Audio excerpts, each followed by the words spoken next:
ঠিক না? নেশা কমতেছে না বাড়তেছে? এই তো বলতে দরকার বেশি।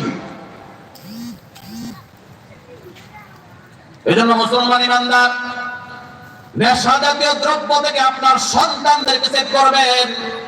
রাতের গভীরে বাইরে থাকতে দিবেন না, 8টা-9টার পরে বাইরে ঘুরতে দিবেন না।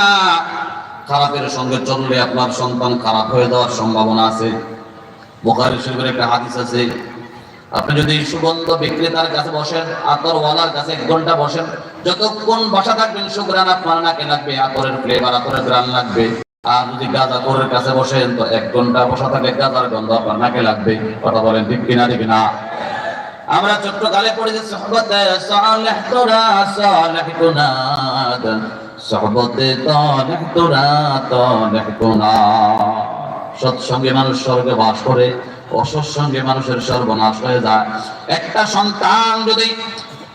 সন্তান যদি নষ্ট আর ভ্রষ্ট হয়ে যায়, নেশাখোর হয়ে যায়, আর কোনো ট্রিটমেন্ট পাবেন না। জ্বর আসলে ট্রিটমেন্ট আছে, পাথর হয়ে অপারেশন করে ভালো করতে পারবেন। নেশাখোর হয়ে গেলে ভালো হয়েছে আমার চোখে পড়ে না, খুব কম। রেহাবে ঢুকানো হয়, কত টাকা নেই করে। আমার মসজিদের সেক্রেটারি, সাবেক সেক্রেটারি, উনি একজন উকিল, জামাত ইসলাম করে, অত্যন্ত ভালো মানুষ। এবং খাবারের মাঝখানে তিনি অর্ধেক খাবার খাইলেন, আর কিছু ভাত মুখের ভিতরে আছে, এমনটা নিষ্ঠুর করছে। হসপিটাল নিতে নিতে জায়গায় মারা গেছে।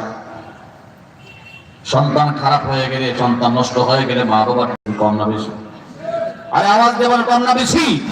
আপনি কি শান্তি পাবেন? শান্তি নেই, বাইরের শান্তি নেই। একটা সন্তান নেশা করলে পুরো বাড়িটা জাহান্নামের আগুন হয়ে গেছে।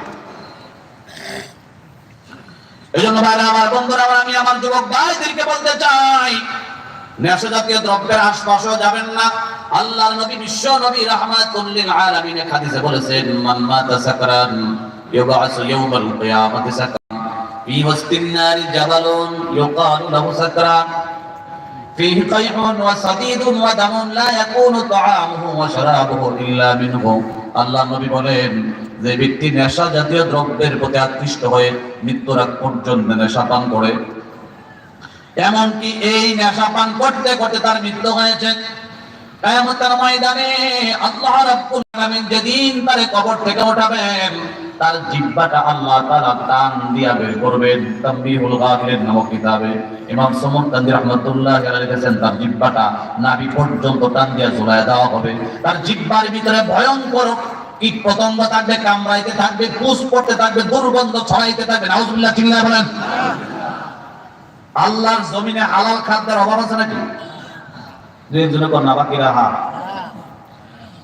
আমাদের একটা নিয়ম আছে, জিজ্ঞাসা করে এর পক্ষে হা না না, তো হা বেশি হইলে হা জয়যুক্ত হয়েছে, হা জয়যুক্ত হয়েছে, না হইলে না জয়যুক্ত হয়েছে, না জয়যুক্ত হইলে রায় হয়ে যায়। আমরা 3 জনে হা, বাকিরা ফুক। হাসা কথা করার ক্ষেত্রে তো একটু আওয়াজ দেওয়ার দরকার। কষ্ট হইতেছে না কেন? শুরু করে আমরা এটা শিলুক শুনছিলাম, শিলুক তারা, কলিকাতা আগুন লাগছে, ঢাকা গন্ডগোল। কলিকাতা আগুন লাগলে ঢাকা গন্ডগোল হইব? এটা মুরব্বীরা বানাইছে। ওই আগের যুগের মুরব্বীরা উক্কা খাইতো, ডাবা। আপনারা মুরব্বীরা ডাবা দেখছেন? দেখছেন না অনেকে ডাবা? এই প্রজন্মের প্রমাণ দেখছি না, আমি দেখছি অনেক।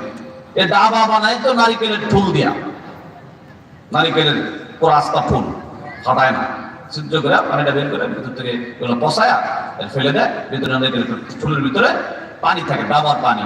এখান থেকে একটা পাইপের মতো একটা কাটি যায়, ভিতরে ছিদ্র আছে। এরপর উপরে একটা কলকির একটা জায়গা, এটা গাজার কলকির, এটা টিক্কা টিক্কা পড়ে। আপনারা দেখছেন না মুরব্বীরা? তো এই ডাবার ফুলের ভিতরে থাকে পানি, কলকির মধ্যে থাকে টিক্কা। টান দিলে ঘুর ঘুর করে তার গন্ডগোলের আওয়াজ হয়। বানাইছে কলিকাতা আগুন লাগছে, ঢাকা গন্ডগোল। ঢাকার ভিতরে গন্ডগোল, ঘুর ঘুর আওয়াজ। তো কলিকাতা আগুন লাগলে বাস্তবে কিন্তু ঢাকা গন্ডগোল হওয়ার কথা না। একজন বক্তা 1 ঘন্টা 1.5 ঘন্টা একটানা ওয়াজ করলে আপনাদের গলা ভাঙার কথা না। এখানে বাস্তবে কথা বলতেছি আমি, আর আপনার আওয়াজ একবার নাই হয়ে গেছে। এই পর্যায়ে এসে আওয়াজ নাই, একবার রাগ করতেছেন নাকি বলেন? আওয়াজ রাখতেই হতো ইনশাআল্লাহ। হিম্মত বলন্দা বনজদে খোদাবন্দ খলক। তো বলতেছিলাম, কথা মনে আছে?